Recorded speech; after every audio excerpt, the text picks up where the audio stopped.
भाई के अलावा मेरे मेरे मेरे जीवन में और स्त्री थी। तुम दोनों के अलावा हमारे और 2 पुत्र भी हैं।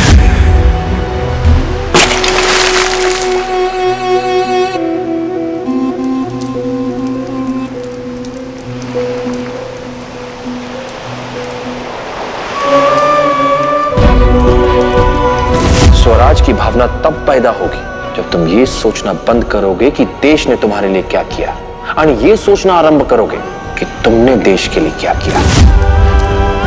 वार करने के साथ साथ वार बचाना भी सीखो। युद्ध शत्रु को मारकर नहीं, स्वयं जीवित रहकर जीता जाता है। हमारी अनुपस्थिति में शाहू जी की षड्यंत्रों से रक्षा करना तुम्हारा दायित्व है बाजी।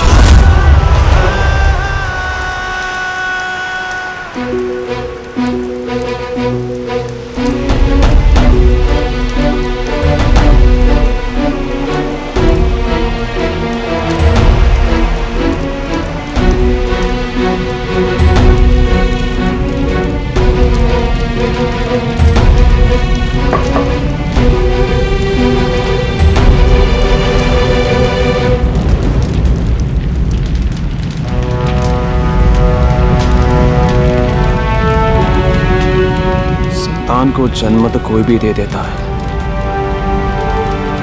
पर पिता हर कोई नहीं बन पाता। संतान जब लड़खड़ाती है तो मां उसे गिरने से बचाती है, पर पिता संतान के गिरने के बाद उठना सिखाता है, चलना सिखाता है, लड़ना सिखाता है। आप मेरे जीवन का सूर्य थे बाबा। ये सूर्य ढल गया है, पर इसके प्रकाश को नहीं ढलने दूंगा।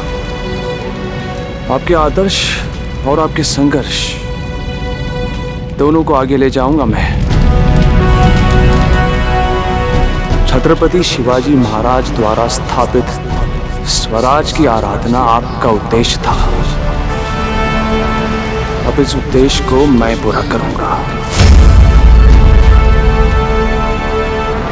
आपकी परंपरा भी संभालूंगा और आपकी पेशवाई भी।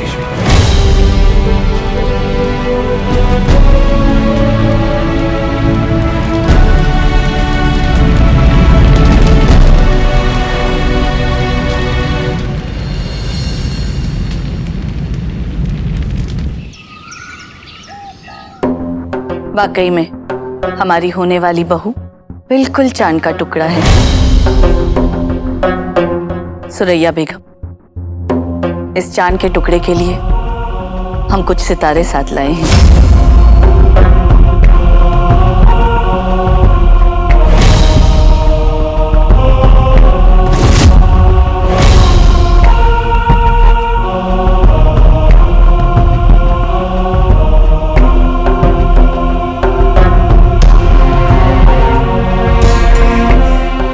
समदन जी, आप तो वाकई हमारी बेटी के लिए पूरा आसमान तोड़कर ले आई है। हर एक तोहफा एक से बढ़कर एक नायाब है। ये सब हम बहू के लिए नहीं, हमारी बेटी के लिए लाए हैं। सुरैया बेगम, ये जोड़ा, ये सारे जेवर, ये हमारे बेटे ने, यानी कि इनके उन्होंने स्वयं चुने हैं।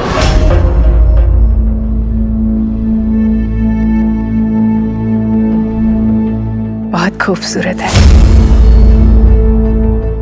रानी सा, मैंने तो सोचा था कि मस्तानी ने राजकुमार जगतराज की जान बचाकर जो आपकी बेइज्जती की है ना, उसका बदला लेने के लिए आपने रिश्ता कराया है। ये क्या? लेकिन ये तो बदला कम, इनाम ज्यादा लग रहा है। बेटी के तो पर पहले से ही निकले हुए थे, अब इतने सारे उपहार, गहने और ये वस्त्र देखकर इसकी माँ के भी पर निकल आए हैं। तोहफों से तकदीर नहीं बदलती। मस्तानी ने हमारे बेटे की मर्दानगी को जो ठेस पहुंचाई है, इसकी तकदीर में उस गलती की सजा हम लिख चुके हैं।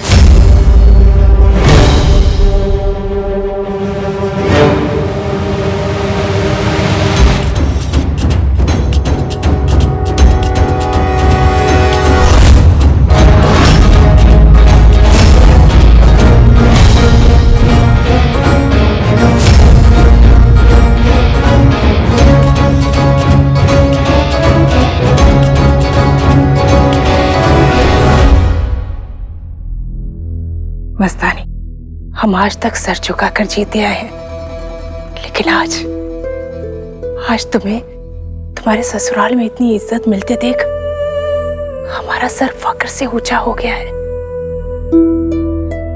देखना, तुम्हारी माँ का सर झुकना नहीं चाहिए। बचपन से लेकर आज तक हम तुम्हारी हर गलती, हर गुस्ताखी को माफ करते आए हैं, लेकिन ध्यान रखना, अब कोई गलती नहीं होनी चाहिए।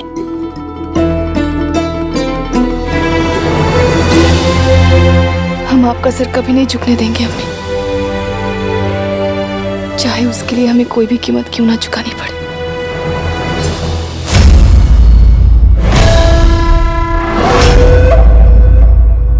रकमा, आई साहब हमारी बिल्कुल समझ में नहीं आती है। बाबा के इतने बड़े विश्वासघात के बाद वो उनसे प्रेम कैसे कर सकती है? उनकी बातों से ऐसा प्रतीत होता है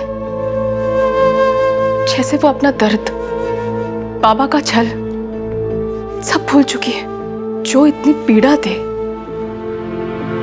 कोई कैसे उससे प्रेम कर सकता है?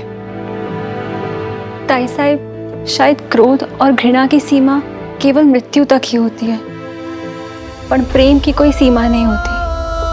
इसीलिए जीवन समाप्त होने के बाद मात्र प्रेम ही याद रहता है, बाकी सब भूल जाता है।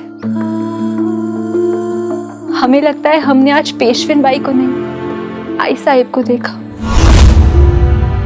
वो आई साहिब जिन्हें बाबा सरकार कहकर बुलाते थे, वो आई साहिब जिनकी कहानियां ये भी सुनाते हैं और भ्यूताई भी।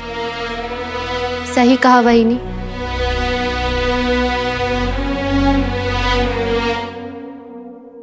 आज वर्षों बाद हमने फिर से अपनी आई को देखा, वो आई जिसे पेशविन बाई ने हमसे छीन लिया था। भ्यूताई, आपकी आई को आपसे पेशविन बाई ने नहीं, पेशवा साहिब के छल ने छीना था।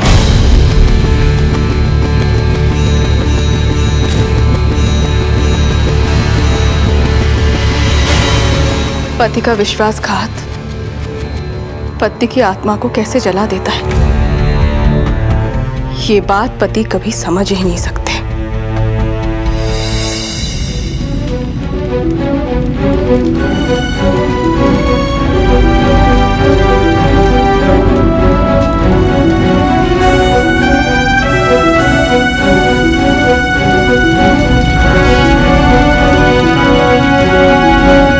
लोग कहते हैं कि हम पेशवा साहब के शत्रु थे।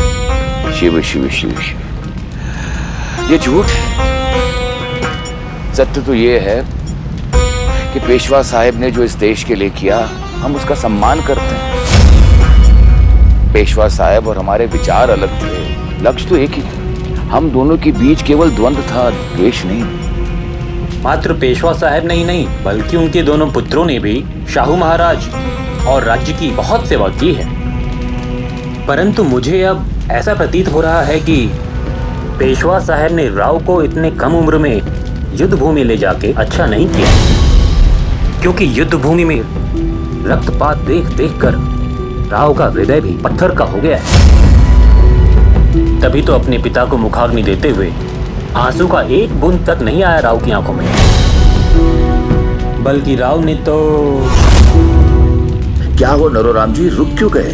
संकोच मत करिए नरोराम जी, स्पष्ट कहिए। राव ने अपने पिता को मुखाग्नि देते हुए ये वचन दिया है कि अगले पेशवा वो ही बनेंगे। पेशवाई कोई पिता की पगड़ी नहीं है कि पुत्र ने उठाई और अपने सर पर रखी।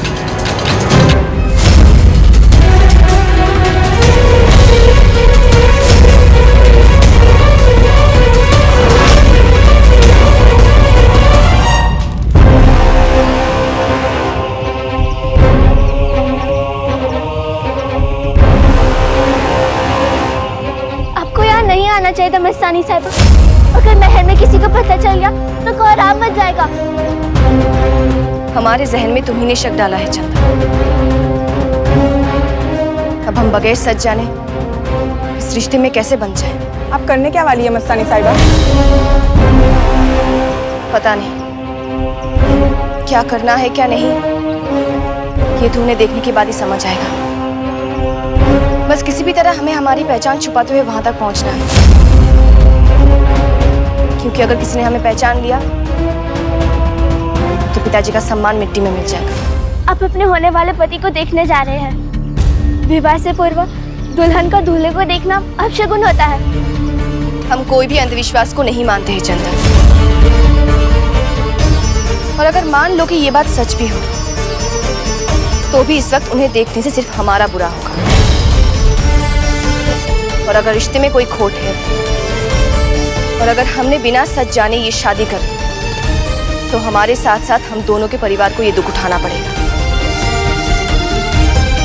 और हम अपने परिवार पर कोई आंच नहीं आने देंगे।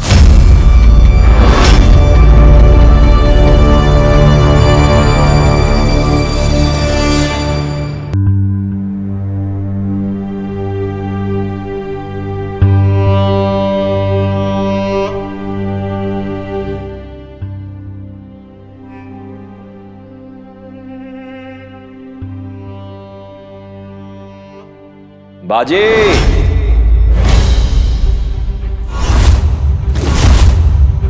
मृत्यु जिसकी है सखी, मित्र हर कठिनाई है, रण का हाहाकार जिसके कानों को शहनाई है, माथे पे जो त्रिशूल रखे सूर्य पलकों के तले आग, जो उसको छुए तो हाथ उसका भी जले, घाव हैं आभूषण जिसके, रक्त ही श्रृंगार है, संसार में उस वीर को ही जीने का अधिकार है।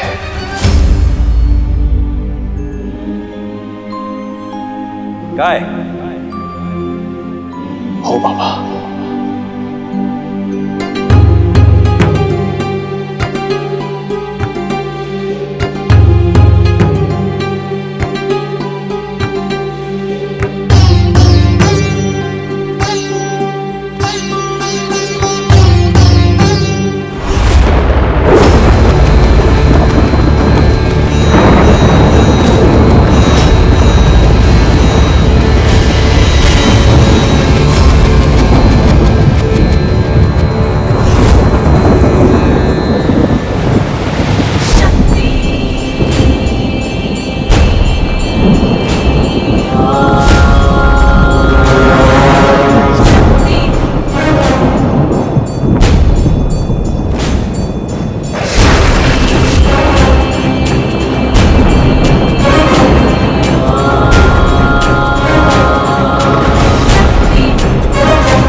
जी के जाने से स्वराज्य का एक स्तंभ गिर गया है, पर जाने वाला मित्र हो या संबंधी, सिंहासन किसी के लिए भी आंसू बहाने की मोहलत नहीं देता।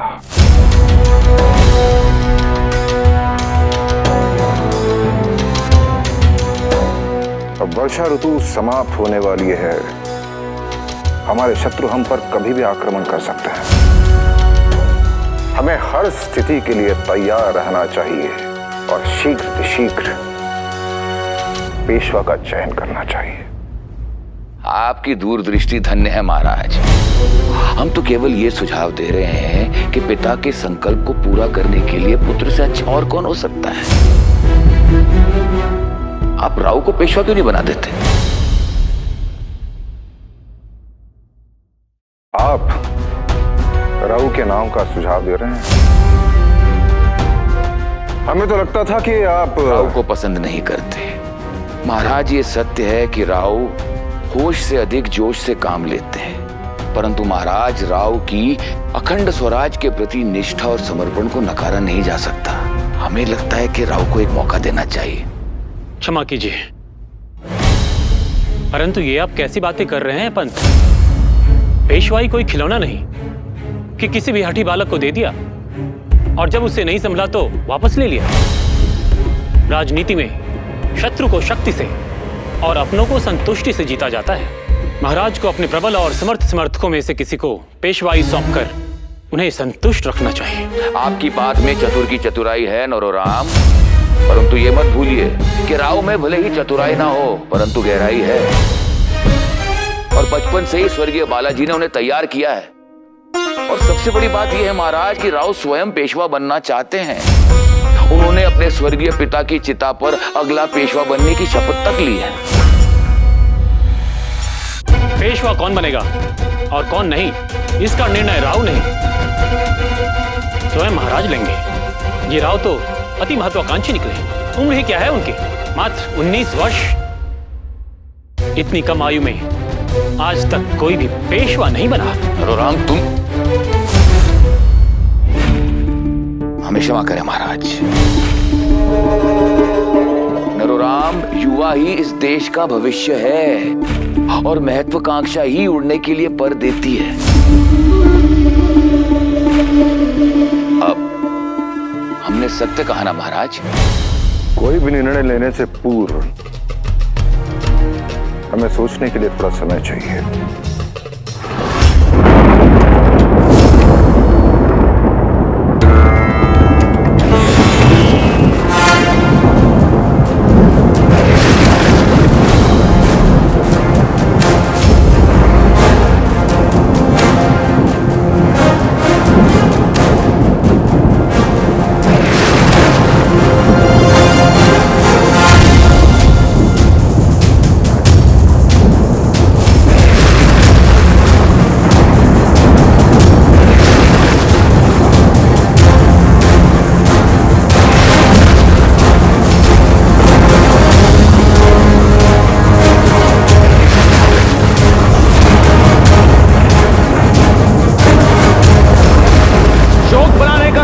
समाप्त हुआ। चिम्माजी साई, जाइए, सबको बुलाकर लाइए। आई साहब के साथ बैठकर तय करना है कि आने वाले संकट के साथ कैसे निपटेंगे। कौन सा संकट भाऊ? जब तक बरगद का पेड़ था पौधे सुरक्षित थे, और अब आंधियां भी आएंगी और आरियां भी।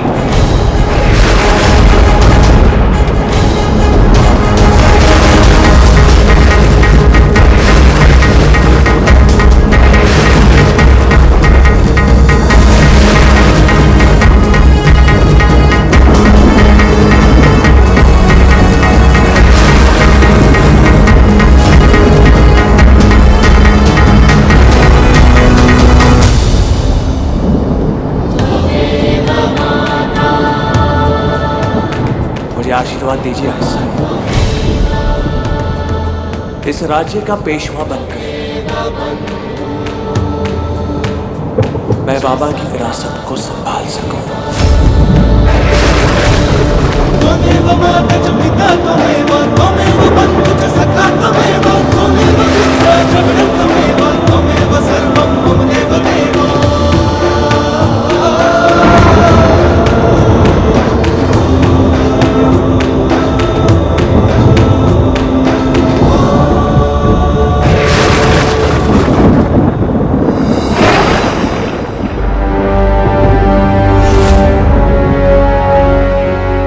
लगता है पंत, क्या हम महाराज को राव के विरुद्ध कर पाए? शंका का बीज तो बो दिया है नरोराम। बस महाराज के सामने बालाजी की विरासत पर दाग लगाकर इस शंका की पुष्टि करनी है।